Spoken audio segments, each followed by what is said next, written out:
민수기 11장입니다.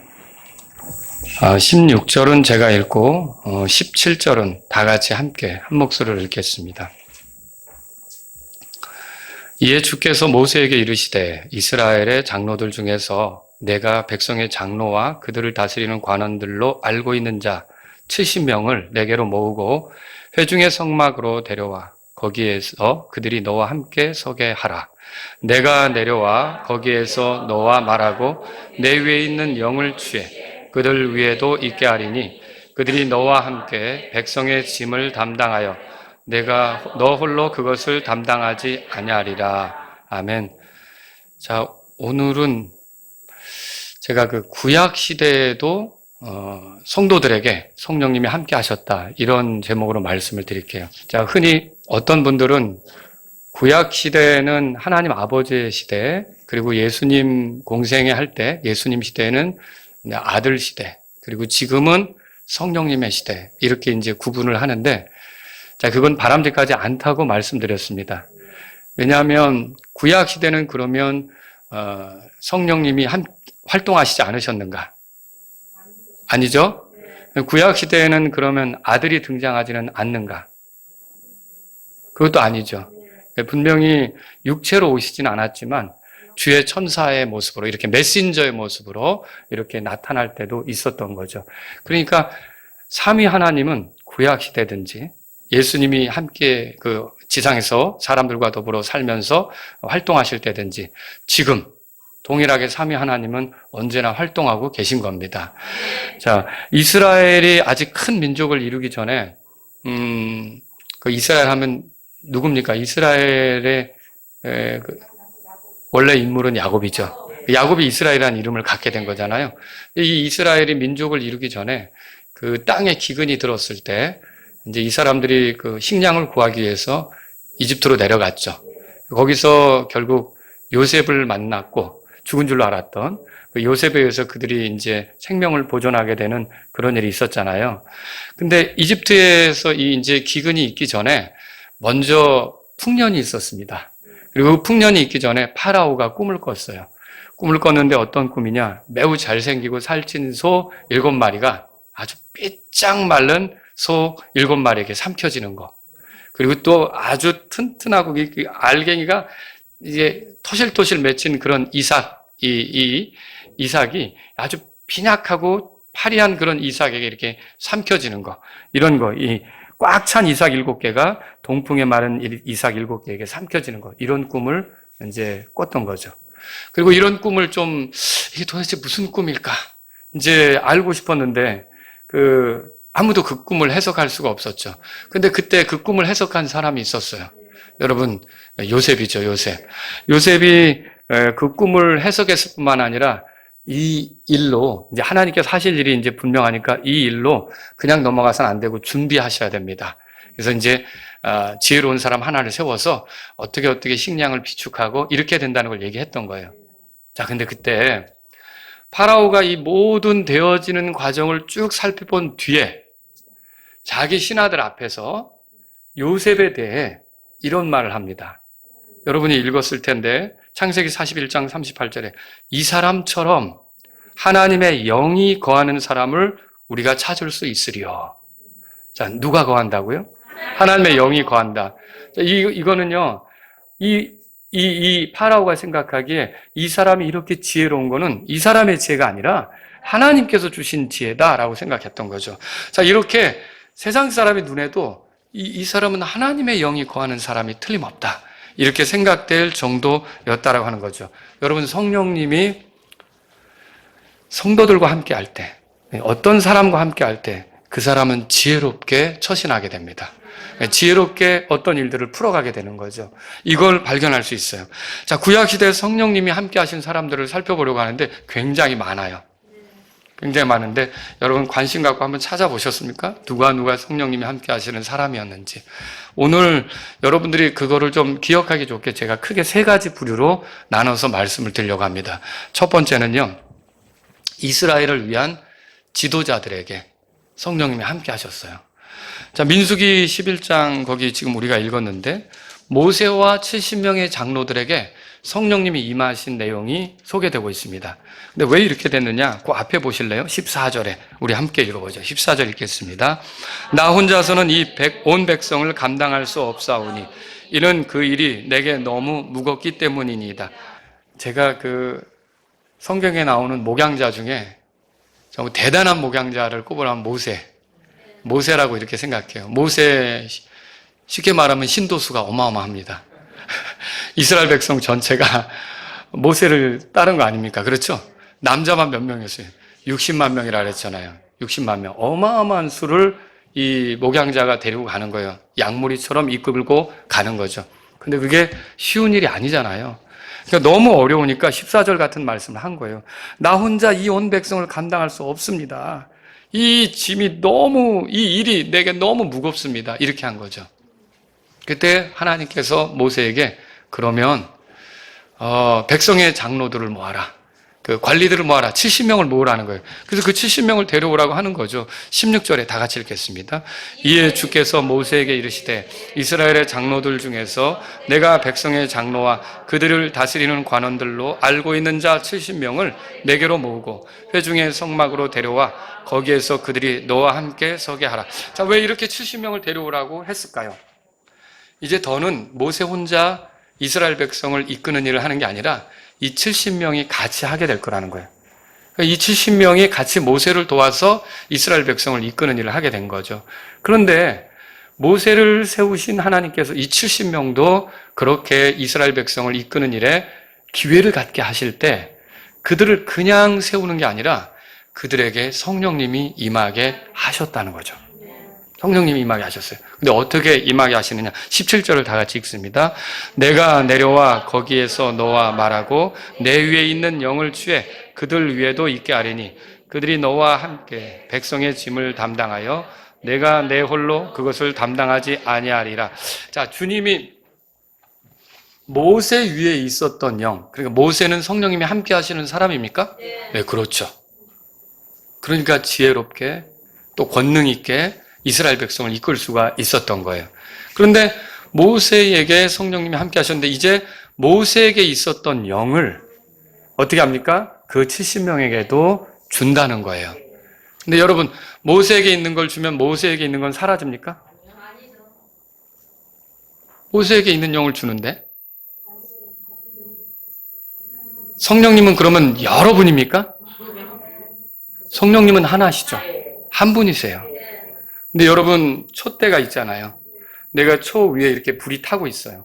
근데 이 초에 불이 타는데 다른 초에 이렇게 불을 갖다 붙여요. 그럼 여기 불이 또 피죠? 이쪽 불은 사라졌습니까? 아니죠. 생각해 보세요. 같은 불이 피는 거예요. 그런 것처럼 하나인 성령님께서는요, 모세 위에도 함께 하시고 70명 위에도 함께 하게 되었다는 거죠. 전체 그 모세와 70명이 같이 성령님이 임하는 상태가 된 거예요. 자, 25절에 가보세요. 그래서 실제로 그렇게 되었다고. 다 25절 읽겠습니다. 주께서 구름 가운데 내려오셔서 그에게 말씀하시고 모세 위에 있던 그 영을 취해 70명의 장로들에게 주셨더라. 또 이 일이 일어났으니 곧 그 영이 그들 위에 머물렀을 때 그들이 예언을 하고 멈추지 아니하였더라. 자, 이게 성령님이 오늘날 여러분 성령님 받으셨습니까? 네. 그러면 새로운 사람이 거듭나면 그 사람들도 성령 받겠죠. 그러면 여러분 그 사람들이 성령을 받으면 이 중에 두 사람이 와서 거듭나서 두 사람이 성령 받으면 여기서 두 명은 성령을 잃어버립니까? 아니죠. 여러분 그런 거 고민할 필요 없어요. 성령님은 더 많은 사람에게 강력하게 임하실 수 있다는 거죠. 자, 모세가 이렇게 말합니다. 그 밑에 29절 같이 읽겠습니다. 이게 여호수아에게 했던 말이에요. 자, 읽겠습니다. 이에 모세가 그에게 이르되 내가 나를 위하여 쉬게 하느냐? 하나님께서 주의 모든 백성이 예언자가 되게 하시고 또 주께서 그들 위에 자신의 영을 두시기를 원하노라. 그러니까 모세는 모든 백성에게 주의 영이 임했으면 좋겠다. 그러면 불평도 안 하겠죠. 돌아가자는 말도 안 하겠죠. 육신적인 소리 안 하겠죠. 그죠? 예. 모든 백성에게 성령님이 임했으면 좋겠다. 이런 그 바람을 표현한 거죠. 여러분, 이와 같습니다. 자, 성령님은 한 분이시지만 동시에 여러 사람 위에 임할 수 있어요. 제게 있는 성령님이 여러분 안에도 거하실 수 있습니다. 이게 왜 이게 가능합니까? 성령님이 누굽니까? 하나님이시니까 이게 가능한 거죠. 자, 그래서 하나님이 함께 하시는 사람들은 한둘이 아니었어요. 동시대에도 여러 사람이 성령님이 함께하는 경험을 할 수가 있었다는 거죠. 오늘날도 어때요? 성령님이 여러분들 위해 거하시는 거죠? 네, 우리 여러 사람들 안에 거하신단 말이죠. 자, 주께서 모세에게 말씀하셨어요. 민수기 27장 제가 읽습니다. 민수기니까 한번 보죠. 27장 그 뒤에 27장. 자, 18절입니다. 또 주께서 모세에게 이르시되 눈의 아들 여호수아는 그의 아내 뭐라고 돼 있어요? 그 영이 있는 사람이니 너는 그를 데려다가 그에게 안수하고 그를 다 같이요. 그를 제사장 엘르아살과 온 회중 앞에 세우고 그들의 눈앞에서 그에게 책무를 줄지니라. 여호수아가 새로운 책무를 받아요. 근데 여호수아가 어떤 책무를 받느냐면 모세의 후계자가 되는 거예요. 모세가 했던 일을 여호수아가 이어서 하게 되는 거예요. 자, 그런데 이때 하나님께서 여호수아를 세우는데 그냥 세우지 않고 안수하라고 그래요. 그 영은 뭘 얘기하는 걸까요? 그 영은 성령님을 얘기하죠. 그래서 나중에 보면 신명기에 그런 말이 있습니다. 그에게 안수했을 때 지혜의 영이 충만했다 그렇게 말하고 있어요. 그럼 그때 충만한 지혜의 영은 뭐냐면 성령님을 말하는 거예요. 그러니까 여기서 알아야 될 게 뭐냐면 하나님의 일들을 하는 사람에게 성령님이 임했다는 거예요. 그러니까 하나님은 자신의 일을 시킬 때 자기 백성을 돌아보는데 그냥 하게 하지 않고 성령님이 임하게 하셔서 그 성령님을 통해 지혜롭게 하셔서 능력 있게 하셔서 그런 일을 하게 하신다는 거죠. 이거는 오늘날 우리도 돌아볼 필요가 있는 말씀이에요. 저와 여러분들이 하나님의 일을 할 기회를 얻었을 때, 아니 심지어 주방에서 밥하는 기회를 얻었을 때라도 육신적으로 하려고 그러면 여러분 상처받고 속상하고 힘들어지는 게 많을 수 있어요. 하지만 그 순간도 우리 안에 거하시는 성령님을 의지해서 할 때 하나님께 영광이 되는 섬김이 되고 다른 사람을 세우는 섬김이 되는 걸 믿으시기 바랍니다. 그러니까 우리가 하나님의 일을 할 때 이게 주님이 자신의 일꾼들을 세우실 때 이런 그 일꾼들을 세우실 때 성령님을 허락하시고 일하게 하신다는 걸 알 필요가 있는 거죠. 그래서 오늘날 누군가 이렇게 섬기고 이끄는 위치에 있는 사람들은 순간순간 내가 성령님을 따르는지 아니면 육신적으로 생각하고 있는 것인지 늘 돌아올 필요가 있는 거죠. 육신적으로 생각하는 건 불편하게 돼 있어요. 성령은 생명과 기쁨과 평안입니다. 아시겠죠? 자, 사울이 이스라엘 최초의 왕이었어요. 근데 그에게도 성령님이 임했을까요? 예, 그래서 사무엘기상 10장 10절에 주의 영이 그에게도 임했다. 그렇게 이제 말하고 있어요. 다윗이 그 다음에 왕이 된 사람이었어요. 다윗에게도 주의 영이 임했을까요? 네, 그랬습니다. 그래서 사무엘기상 16장 13절에 사무엘이 기름불을 취해 다윗에게 기름을 부었는데 주의 영이 그에게 임했다라고 써 있어요. 그리고 아마세라고 아시죠? 아마세는 군대 어떻게 보면 대장이에요. 근데 이 사람에게도 주의 영이 임했어요. 근데 이 사람에게 주의 영이 임하니까 어떤 말을 하느냐? 들어보세요. 역대상 12장 18절. 다윗이요. 이게 주의 영이 임한 상태에서 한 말이에요. 이 당시에 다윗은요, 기름 부음을 받았지만, 왕으로서 하나님에서 지목받았지만, 사울에게 쫓기는 신세예요. 도망다니는 신세예요. 그리고 사울 옆에 있는 사람들은 다윗을 거들떠보지 않는 그런 시절이에요. 근데 주의 영이 임했던 아마세는 뭐라고 말하냐면, 다윗이요. 우리는 당신의 것이요 이새의 아들이요 우리는 당신의 편이니 평강이 당신께 있고 당신을 돕는 자들에게도 평강이 있으리이다. 이는 당신의 하나님께서 당신을 도우시기 때문이니이다. 하나님이 세우신 것을 인정하게 된 거죠. 여러분, 이것은요, 하나님의 영, 주의 영이 임한 사람들은요, 권위를 존중하게 되는 거예요. 하나님께서 누군가를 일을 시켰을 때 그 사람에 대해서 존중하고 같이 돕게 만드는 영이 성령님이세요. 그래서 여러분들이 교회 안에서도 세워진 사람들이 있을 거 아닙니까? 형제회 리더도 있을 거고, 자매 리더도 있을 거고, 찬양대 리더도 있을 거고, 또 예배 시간에 찬송을 인도하는 지휘자도 있을 거고, 세워진 리더들이 있을 거 아닙니까? 교사도 있을 거고.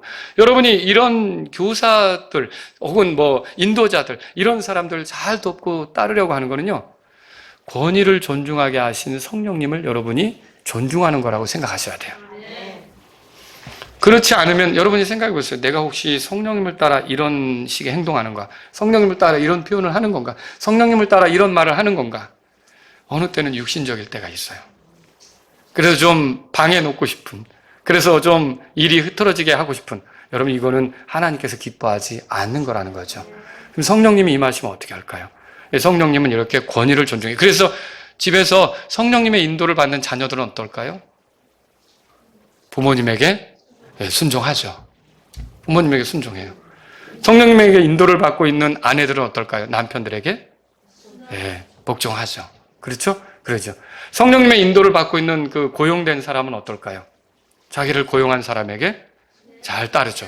여러분, 교회 안에서 성령님의 인도를 받는 성도들은 어떨까요? 세워진 권위자들에게 잘 이렇게 따라간다는 거죠. 하나님의 일이 아름답게 되어지도록 성령님께서 임하신다고 믿으셔야 돼요. 그래서 하나님은요, 이렇게 자신의 일꾼들을 세우실 때 성령님이 임하게 하시는 것을 성경을 통해 본다는 거죠. 두 번째로요, 이스라엘을 위한 구출자들에게 성령님이 임하셨어요. 자, 이스라엘 백성들이 출애굽한 이후로 항상 하나님을 사랑하고 존중하고 섬겼다. 맞아요? 아니에요. 아니죠.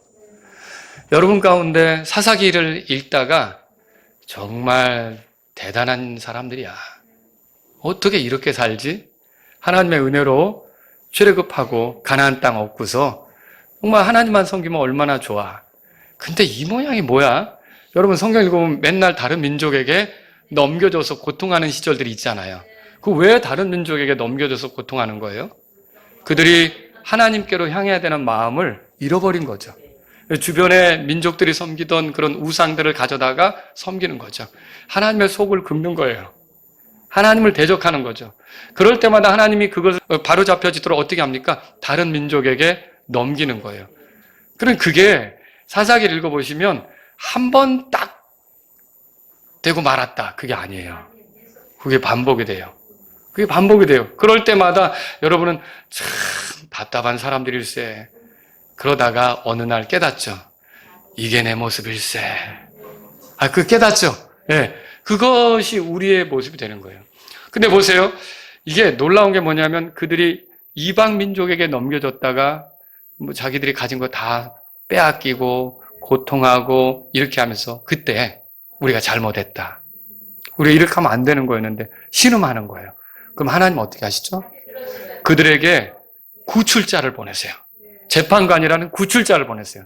근데 이런 구출자를 보낼 때 그냥 보내시지 않으세요. 여러분, 우리에게도 구출자가 있어요. 그리스도 안에 있는 우리들이 육신적으로 갈 때 우리를 구출해주는 분이 누구냐면 성령님이세요. 우리를 바로잡아 주시는 분이 누구냐면 성령님이세요. 내가 잘못된 걸 깨닫고 돌이키도록 도와주시는 분이 성령님이세요. 이 성령님이 우리 안에 있다는 것으로 인해 하나님께 감사하시기 바랍니다. 자, 한번 성경을 찾아보죠. 사사기 3장. 사사기 3장입니다. 메소포타미아 왕 구산 리사다임을 8년 동안 이스라엘이 섬기게 됐어요. 자, 그때는 구출자로 누구를 세우셨느냐? 하나님께서 갈렙 아시죠? 갈렙. 그 사람의 동생인 온니엘을 세웠어요. 자, 3장 9절에 보시면 여러분 보세요. 이스라엘 자손이 주께 부르짖었을 때 주께서 이스라엘 자손에게 그들을 위하여 한 구출자를 일으키사 그들을 건져내게 하셨으니 곧 갈렙의 동생인 그나스의 아들 온니엘이더라. 근데 그 사람을 세울 때 그냥 세우지 않아요. 다 같이 10절 읽습니다. 주의 영이 그에게 임하셨으므로 그가 이스라엘을 재판하였으며 또 나가서 싸웠더라. 주께서 메소포타미아 왕 구산 리사다임을 그의 손에 넘겨주시니 온니엘의 손이 구산 리사다임을 이겼더라. 여러분, 그러니까 온니엘을 세워서 보내는데 그냥 보내시지 않고 어떻게 했어요? 주의 영께서 임하셨다. 그렇게 돼 있어요. 사사기 6장에 가보세요. 또 잘못해서 미디안 사람을 7년 동안 섬기게 됐어요. 그런데 그때 미디안 사람들에게 곡식 뺏기지 않으려고 타작하면서 빨리 감춰야겠다고 생각한 사람이 있었어요. 하나님께서 그 사람을 구출자로 세우셔요. 그 사람 누굽니까? 기드온이죠. 기드온을 세우셨어요. 기드온을 세우는데 사사기 6장 거기 찾으셨으면 34절에 보세요. 기드온을 그냥 보내시는가? 자, 다 같이요. 그러나 주의 영께서 기드온에게 임하시니 그가 나팔을 불었더라. 이에 아비에셀이 그를 따라 모였더라. 자, 기드온에게도 주의 영께서 임하셨다. 그렇게 돼 있어요.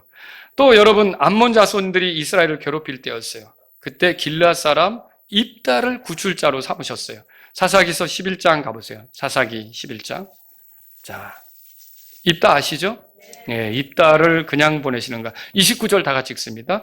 그때 주의 영이 입다에게 임하시니 입다가 길르앗과 므낫세를 지나고 길르앗의 미스바를 지나서 길르앗의 미스바로 온 암몬 자손에게로 나아갔더라. 그 입다에게도 주의 영이 임했어요. 여러분, 블레셋 사람들이 이스라엘을 괴롭힐 때 이 블레셋 사람들의 손에서 이스라엘을 구출하겠다고 또 보낸 사람이 있어요. 힘센 사람? 삼손이었던 거죠. 한번 성경을 찾아보세요. 사사기서 13장 거기 25절에 소라와 에스다올 사이에 있는 단의 진영에서 주의 영께서 때때로 그를 감동시키기 시작했다가 삼손을 감동시키기 시작했단 말이에요. 그러니까 삼손에게도 주의 영이 임했어요. 그리고 여러분 아시죠? 삼손이 블레셋 여자랑 결혼하려고 내려가는 길에 사자 만났어요. 사자를 사람이 맨손으로 상대할 수 있겠어요? 일반 사람들이? 쉽지 않은 일이죠. 근데 여기 성경에 보니까요. 그 사자를 6절에 보세요. 14장 6절. 주의 영께서 그에게 강하게 임하시니 그가 손에 아무것도 가진 것이 없이 그 사자를 염소 새끼를 찢는 것 같이 찢었더라. 이런 힘, 이런 권능이 주의 영이 임한 삼손에게 나타났던 거죠. 또 여러분 그 결혼잔치에서 수수께끼를 냈어요. 근데 그 삼손의 아내를 꼬드겨서 결국은 정답을 찾고 답을 말하잖아요. 그 수수께끼를 마치면은 옷 30벌씩 해주기로 했잖아요. 자, 그때 어떻게 합니까? 성경을 찾아보세요. 여기 사사기서 14장 거기 19절에 보면 주의 영께서 그에게 임하시니 그가 아스골론에 내려가서 그들 중에 30명을 죽이고 그들을 노략하여 수수께끼를 푼 자들에게 겉옷을 주었더라. 자, 주의 영께서 삼손에게 임하셨던 거예요. 그리고 삼손이 또 에담 그 반석 꼭대기에 이렇게 앉아 있을 때였어요. 유다 사람들이 찾아와서 너 왜 그렇게 우리가 블레셋의 지배를 받는 줄 몰라? 왜 이렇게 블레셋 사람들의 심기를 불편하게 하는 거야? 라고 그렇게 하면서 우리가 조용히 너를 넘길게 이런 식으로 했어요. 그럴 때 그러면 나를 어떻게 치지 않는다고 하고 결박만 해라. 그래서 삼손을 결박해서 넘겼던 거죠. 넘겼어요. 유다 지파 사람들이. 근데 그때 어떻게 일이 벌어집니까? 삼손이 그 줄을 끊어버려요. 그리고 뭐 하나 짚죠. 나귀턱뼈. 자, 이 나귀턱뼈로 블레셋 사람들을 죽이죠. 몇 명을 죽입니까? 예, 혼자서 1000명을 쓰러뜨려요. 어떻게 그렇게 일당천. 혼자서 1000을 쓰러뜨려요. 어떻게 이런 일이 가능합니까? 성경에 찾아보세요. 사사기서 15장 14절 다 같이 읽습니다. 다 같이. 그가 레이에 이르렀을 때 블레셋 사람들이 그를 향해 소리를 지르니 주의 영이 강력하게 그에게 임하여 그의 팔 위에 줄들이 불탄 아마같이 되어 그를 결박한 것들이 그의 손에서 풀어졌더라. 다 같이 15절. 그가 나귀의 새 턱뼈를 보고는 자기 손을 내밀어 취하여 그것으로 1000명을 죽였더라. 자, 이런 능력, 이런 것들이 어떻게 나타나는 거예요? 주의 영이 함께 하시니까. 보세요. 하나님께서 구출자들을 보내시는데 그들을 그냥 보내지 않고 주의 영을 통해서 주의 영이 임하게 하셔서 보내는 것을 알 수가 있는 거죠. 또 암몬 족속 나하스가 올라와서 야베스 지역의 사람들을 괴롭힐 때 이스라엘 사람들이죠. 그때 누구를 구출자로 삼으셨느냐? 이제 막 왕이 된 사울을 구출자로 삼으셨습니다. 그런데 사울을 보낼 때, 이 왕이 된 사울을 보낼 때 어떻게 보냈냐면 하나님의 영께서 그에게 임하셨다. 사무엘기상 11장 16절에 써 있어요. 여러분, 그리고 이 사람이 크게 분노하면서 나가서 결국은 암몬 족속의 손에서 이스라엘 백성을 구출해내는 그런 일들을 하게 된다는 거죠. 자, 제가 지금 드린 말씀들을 종합해본 이래요. 하나님께서는 구출자들을 보내시는데 성령님이 임하게 하셔서 보내신다는 거죠. 자, 이 땅의 죄인들을 구출하기 위해 보내신 분이 있죠. 예수님이시죠. 우리가 지난 시간에 성령님이 예수님과 함께 하셨다는 걸 살펴봤어요. 기억나시죠? 성령으로 잉태되게 하셨어요. 그리고 침례 받으실 때 성령님이 임하셨어요. 그리고 성령님에 이끌려가지고 광야로 나가셔서 사단에게 시험 받으셨어요. 이 성령님이 함께 하시는 사역을 하셨던 거죠. 성령님에 의해서 부활하신 거고요. 결국은 이렇게 예수님의 사역도 성령님이 함께 하시는 가운데 진행됐던 거죠. 여러분도 누군가의 구출자가 될 수 있다는 걸 믿으십니까? 죄에 빠진 사람들을 건져내는 일에 여러분이 구출자가 될 수 있다는 걸 믿으십니까? 자, 그 일을 위해 필요한 게 뭘까요? 성령님이 여러분과 함께 해야 되는 거예요. 그래서 누군가를 구출하기를 원하는 사람은 무엇보다 먼저 성령님이 그 사람 안에 거하셔야 돼요. 그럼 뭐부터 필요한 겁니까? 그 사람이 구원받는 게 필요한 거죠. 구원받아야 된단 말입니다. 예수님 이런 말씀하셨어요. 오직 성령이 너에게 임하시면 너희가 권능을 받고 예루살렘과 유다와 사마리아 땅의 맨 끝까지 이르러 나를 위한 증인이 되라. 이게 왜 이 증인이 되라는 거예요? 죄인들을 구출하라는 거 아닙니까?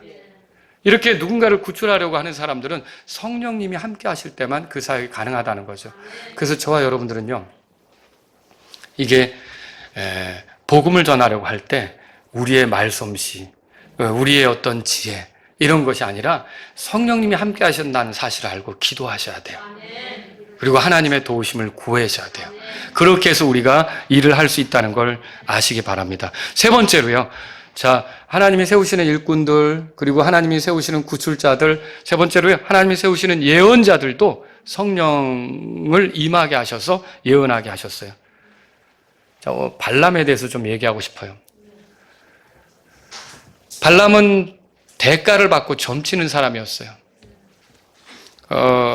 성도라고 말하기는 gon란합니다. 나중에 이스라엘이 발람을 죽이는 거 아시죠?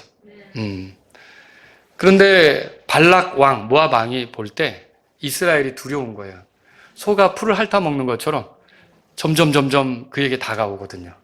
이스라엘이 다가오는 게 압박이 되는 거죠. 그래서 이스라엘을 저주하고 싶은 거예요. 그런데 발람이 필요한 거예요. 그래서 발람에게 이제 재물을 주고 와서 좀 저주해달라, 그거였던 거죠. 발람이 갔죠. 갔는데 높은 산 꼭대기에 올라가서 이스라엘을 저주하려고 했지만 주께서 허락하시지 않았어요. 또 다른 산에 올라가서 저주하려고 했지만 역시 주께서 허락하지 않았어요. 계속 이스라엘을 축복하게 된 거예요. 근데 세 번째는 어떻게 합니까? 여러분, 민수기 24장 2절에 보니까 하나님의 영께서 그에게 임하셨다고 돼 있어요. 그리고 그때는 아예 예언을 해요. 이스라엘에게 복된 예언을 하는 거죠. 여러분, 이걸 보면요, 발람이 예언을 할 때 주의 영이 임하셨다는 걸 알 수 있어요. 주의 영이 임하셔서 예언하는 거죠. 이가 우리가 성도라고 부르기 어려운 자인데도 하나님께서는 이 사악한 탐심에 사로잡힌 사람을 바르게, 옳게 하나님의 뜻이 뭔지를 말하게 하려고 할 때 성령님이 임하게 하는 그런 일이 있었다라고 하는 거죠. 여러분, 사울도 예언했나요? 사울왕 예언했죠? 예, 사울왕도 예언했어요. 그래서 사무엘기상 10장 6절에 또 주의 영께서 내 위에 임하시리니 너도 그들과 함께 예언을 하고 다른 사람으로 변하리라, 그런 말이 있어요. 다윗을 시기해서 다윗을 잡으러 갔다가도 라마의 나요스에서 하나님의 영이 그에게 임하자 또 예언한 것이 나와요. 그러니까 주의 영이 임한 사람들은 뭐합니까? 예언했던 걸 알죠. 주의 영이 임한 사람들은 예언을 했던 거예요. 사울의 명령으로 다윗을 잡으러 갔던 전령들이 있었어요. 이 사람들도 예언합니까? 주의 영이 임하니까 예언했다는 게 사무엘기상 19장 20절에 써 있는 거죠. 아사랴라고 하는 대언자가 있었어요. 이 사람은 그 아사왕, 유다 아사왕이 통치할 때 활동했던 예언자죠. 그런데 이 사람이 아사에 대해서 예언을 하게 돼요. 아사는 젊었을 때 하나님을 신실하게 섬겼는데 노년에 가서 하나님과 거리를 두게 된 사람이죠. 네, 이 사람에게 찾아가서 돌이키지 않으면 어려움이 있을 것에 대한 예언을 합니다. 근데 이때 예언할 때 역대기야 15장 1절에 보면 하나님의 영께서 오뎃의 아들 아사랴에게 임했다, 그렇게 돼 있어요. 그러니까 하나님은 말씀을 예언하는 자들에게 성령님을 주셔서 그 말을 하게 하는 거죠. 여러분, 역대기야 20장 가보세요. 역대기야 20장. 암몬과 모압과 에돔의 연합군이 유다를 공격하려고 했어요. 그때 여호사밧과 유다 왕국은 불안했거든요. 세 나라가 함께 쳐들어오니까 불안한 거죠. 그런데 그때 회중 가운데 있었던 레위 사람 야하시엘에게 14절 다 같이 읽습니다. 그때의 주의 영이 회중 가운데에서 레위인 야하시엘에게 임하였으니 그에게 주의 영이 임했고요. 그가 어떻게 했어요? 17절에 이런 예언을 합니다. 너희가 이 전쟁에서는 싸울 필요가 없나니 너희는 정렬하고 가만히 있어서 너희와 함께 하는 주의 구원을 보라. 오 유다와 예루살렘아, 너희는 두려워하거나 놀라지 말고 내일 그들을 마주보고 나가라. 이는 주께서 너희와 함께 하실 것이기 때문이라 하더라. 그러니까 이런 예언을 줄 때 주의 영이 임하셨던 거예요. 여러분, 그래서 예언자들에게는 자기 생각대로 말하는 게 아니라 주의 영이 임해서 말했다는 것을 여러분이 알 필요가 있는 겁니다. 제사장 여호야다의 아들 스가랴가 있습니다. 하나님의 영께서 그에게 임했어요. 역대기야 24장 20절에 써 있어요. 그 스가랴는 요아스의 배도를 보면서, 요아스도 어린 시절에는 하나님을 섬겼어요. 근데 나중에는 틀어지게 된 거죠. 너희가 어찌하여 주의 명령들을 범함으로 형통하지 못하느냐 하시나니 너희가 주를 버렸으므로 그분께서도 너를 버리셨느냐, 이렇게 예언하게 되었던 거죠. 자, 구약의 예언자들마다 주의 영이 임하셨어요. 예수님께서 성령님이 하실 일들을 소개했는데요. 요한복음 16장 가보세요. 요한복음 16장. 13절. 다 같이 13절 읽겠습니다. 그럼에도 그분 곧 진리의 영께서 오시면 그분께서 너희를 모든 진리 안으로 인도하시리라. 이는 그분께서 스스로 말씀하지 아니하시고 다만 그분께서 무엇이든지 자신이 듣는 것만을 말씀하시며, 또 그분께서 뭐라고 되어 있어요? 예, 성령님이 하시는 일이 뭐예요? 장래일을 보이신다 그랬잖아요. 그러니까 구약의 예언자들에게 성령님이 임하셔서 장래일들에 대해서 말할 수 있게 되었다는 것이죠. 여러분, 이렇게 해서 구약의 예언자들이 성령님을 통해 다 예언을 했던 것이다, 이렇게 알 수 있고요. 오늘날 말씀을 선포하는 자들도 역시 그렇다면 어떻게 돼야 할까요? 성령님을 의지하는 것이 필요하다라고 하는 거예요. 자, 이제 에스겔서를 좀 보려고 하는데, 에스겔서 보세요. 에스겔서. 예언자 에스겔이 이렇게 말하죠. 에스겔서 2장입니다. 2장.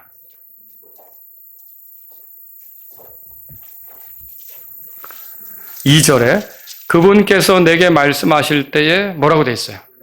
그 영께서 내 안으로 들어왔다고 돼 있어요. 그죠? 자, 이게 에스겔은 성령님에 대해서 굉장한 경험들을 합니다. 그러니까 에스겔의 사역이 성령님이 함께 하시는 사역이었죠. 에스겔서 3장 가보세요. 3장 12절에 그때 그 영께서 나를 들어 올리시는데 내가 내 뒤에 크게 몰려오는 소리를 들으니, 이 영께서 에스겔을 주장하셔서 계시를 받게 되는 것을 말하고 있는 거죠. 또 여러분, 에스겔서 3장 24절에 또 보세요. 그때 그 영이 뭐라고 돼 있어요? 내 안으로 들어와 나를 일깨워 세워 발로 서게 하시고 나와 말씀하시며, 예, 그 영이 말씀을 주셔서 에스겔이 하나님 말씀을 예언하게 되었다는 거예요.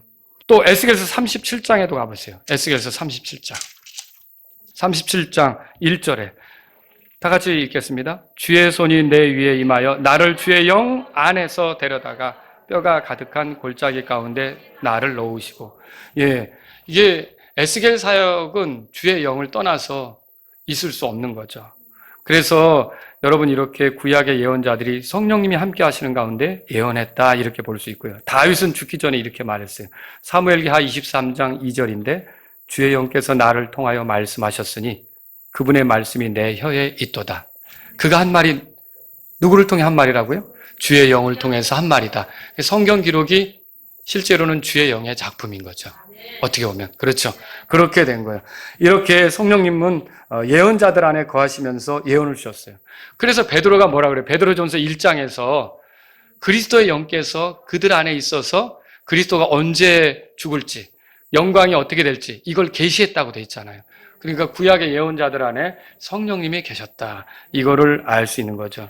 성령님은 구약의 예언자들 안에서 활동하셨어요. 느헤미야 9장 30절 읽어드릴게요. 들어보세요.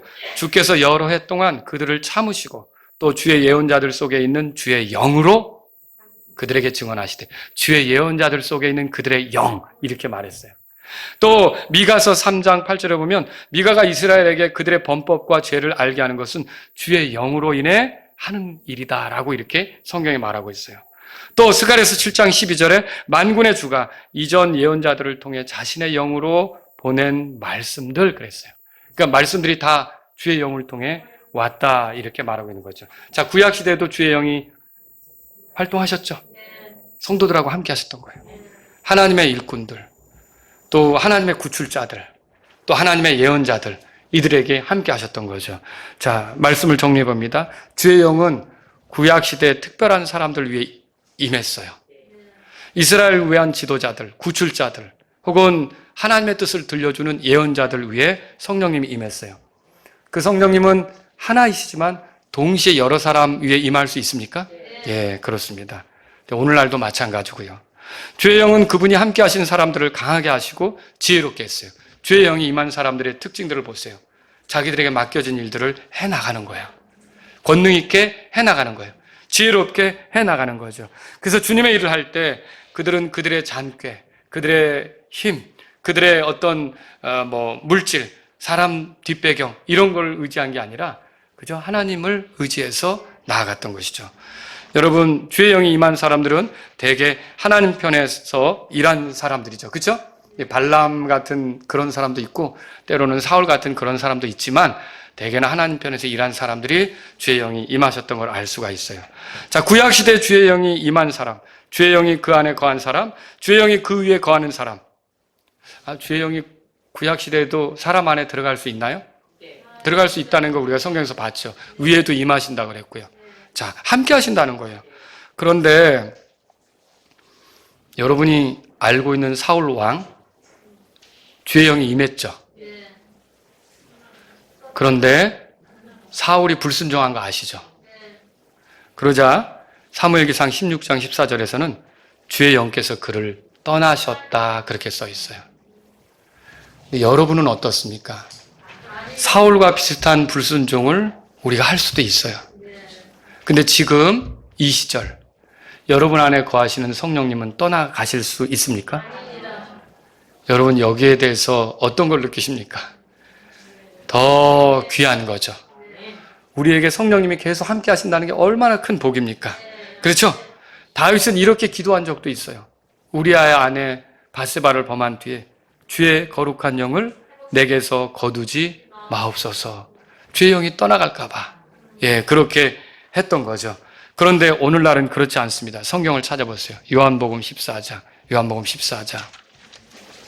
16절입니다. 여기 보기 전에 사람들이 왜 자살을 할까요? 대개는 자기의 형편에 대해서 같이 공감하고 이해해주고 나눌 수 있는 그 옆에 아무도 없다고 느끼기 때문에 그래요. 이제 자기 홀로 남았다고 생각하기 때문에 거기서 스스로 결정을 하는 거예요. 누가 옆에 있다면 붙잡기라도 하겠죠.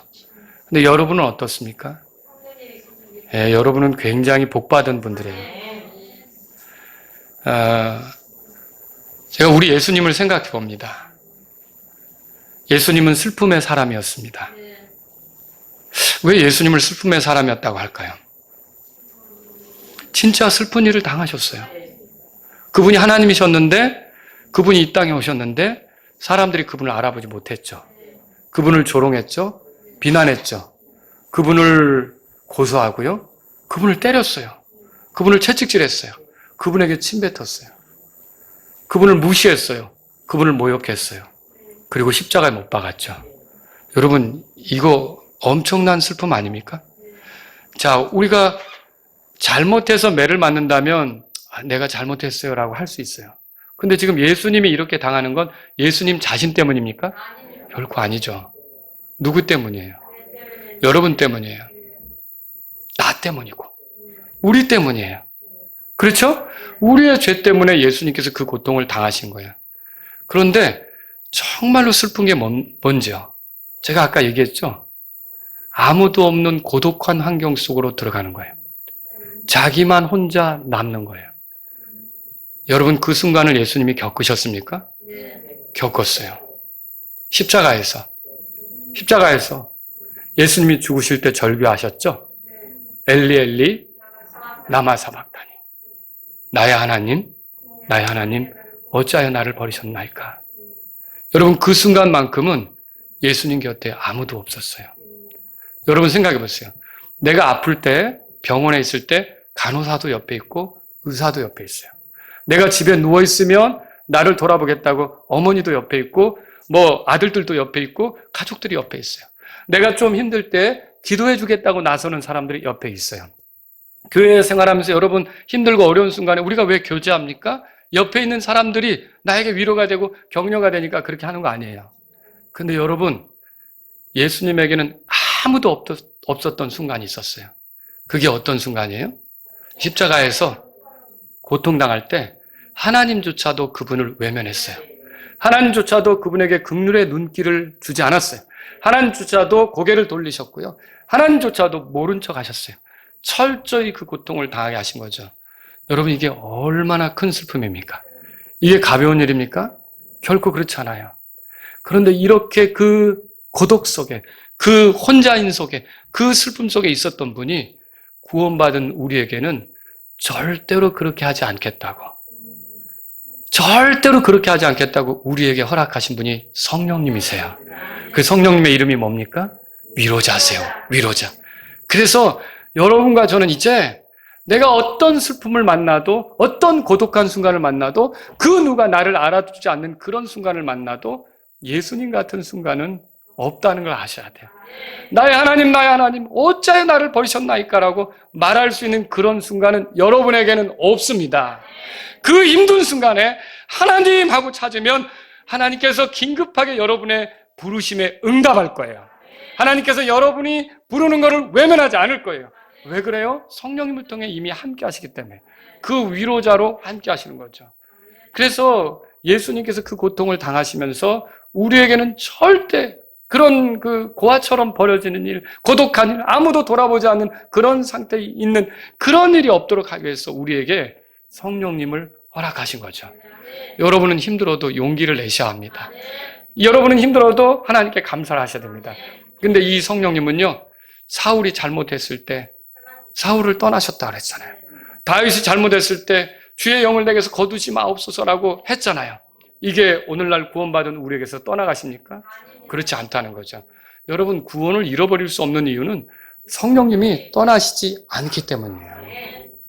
그분이 에베소서 4장 30절에 보면 구속의 날까지 나를 인치신 거예요. 나를 보호하는 거죠. 자, 요한복음 14장 거기 16절 보겠습니다. 요한복음 14장 16절 다 같이 읽습니다. 내가 아버지께 기도하리니 그분께서 다른 위로자를 너에게 주사 너희와 함께 뭐라고 돼 있어요? 여러분 이거 믿으십니까? 그래서 아무리 힘든 순간이라도 여러분은 구약시대와는 다르다. 성령님이 늘 나에게 같이 한다. 아니 심지어 내가 잘못했을 수도 있어요. 주님의 눈에 거슬리는 삶으로 넘어지고 아주 그냥 망가진 삶을 보냈을 수도 있어요. 그런데 지금은 주님이 저 좀 도와줬으면 좋겠어요. 그런 순간이 있을 거 아닙니까? 그럴 때라도 하나님 제가 잘못했어요. 저 좀 도와주세요. 라고 부르면 성령님이 우리 안에 거하시기 때문에 하나님 우리를 모른 척하지 않는다는 거죠. 여러분이 이런 하나님을 아신다면, 이렇게 성령으로 함께 하시는 하나님을 아신다면 구약시대와 다른 방식으로 우리 안에 거하시면서, 또 그 17절 보세요. 17절 다 같이 읽습니다. 곧 진리의 영이시라 세상은 그분을 받아들이지 못하나니 이는 세상이 그분을 보지도 못하고 알지도 못하기 때문이라. 그러나 너희는 그분을 아나니 이는 그분께서 너희와 함께 거하시며 또 너희 속에 계실 것이기 때문이라. 너희와 함께, 이 말도 중요하고요. 너희 속에 계실 것이다. 여러분, 이렇게 우리 안에 거하시는 성령님, 우리와 함께 계시는 성령님, 그것도 영원히 우리와 같이 하시는 성령님으로 인해 여러분은 어떤 순간에도 절망하거나 낙담하지 말고 하나님을 부르세요. 자, 하나님의 집이 기도하는 집이라 그랬잖아요. 이 성령님의 이 안에서 하나님을 부르세요. 하나님 도와달라고 하세요. 주께서 여러분을 도우실 줄로 믿으시기 바랍니다. 다 같이 일어서시겠습니다. 자, 구약시대에도 하나님께서 세우신 지도자들, 그리고 구출자들, 그리고 예언자들, 다 주의 영이 임하셔서 활동했습니다. 오늘날도 하나님은 하나님을 섬기는데 먼저 성령님이 그 사람 안에 거하기를 원합니다. 혹시 이 자리에 구원받지 못한 분이 있다면 하나님 섬기는 삶을 살려고 할 때 예수 그리스도를 개인의 구원자와 주님으로 모시기 바랍니다. 그러면 성령님이 그 안에 거하시게 되고 하나님을 섬기는 삶으로 나아가게 될 겁니다. 자, 여러분은 이미 성령님이 함께 하시는 분들이 되었습니까? 성령님과 동행하시고 있습니까?